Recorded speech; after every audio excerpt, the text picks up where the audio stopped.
അത് നമ്പീഷൻസ്, സോറി നമ്പൂതിരിയല്ല, നമ്പീഷൻസ്. അപ്പോൾ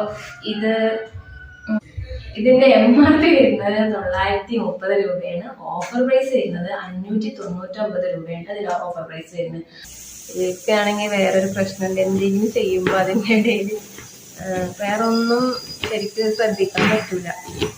ഞാൻ ഫോൺ ചെയ്യുകയാണെങ്കിലും അടുത്ത് വന്നിട്ട് ആരെങ്കിലും സംസാരിക്കുകയാണെങ്കിൽ ഞാൻ ഒന്നില്ലെങ്കിൽ അവിടെ നിന്ന് എണീറ്റ് പോകും. ചിലപ്പോൾ അടുത്ത് വന്നിരുന്ന ആളെ എന്തെങ്കിലും ചോദിക്കണം, പക്ഷെ ഞാൻ അങ്ങനെ മെയിൻറ്റെയിൻ ചെയ്യാൻ എനിക്കത് ശ്രദ്ധിക്കാൻ പറ്റില്ല. ഞാൻ ഫോൺ ചെയ്യുമ്പോൾ മാത്രമേ ഞാനത് മാത്രം ശ്രദ്ധിക്കുള്ളൂ. എന്ന് പറഞ്ഞ പോലെ ഞാനിപ്പോൾ ഈ ഉള്ളി അരിഞ്ഞുകൊണ്ടിരിക്കുന്നുണ്ട്. ഞാൻ എന്താ പറയണത്, ഞാൻ പറയുന്നുണ്ട് ഉള്ളി അരിയുന്നുണ്ട്, കണ്ണരിയണു. അപ്പൊ എന്താ ഞാൻ പറയാൻ വന്ന്, പിന്നെ ഒരു സാധനം പറഞ്ഞിട്ടോ, അയ്യോ ഞാനത് അടിയിൽ വെച്ചിരിക്കണം.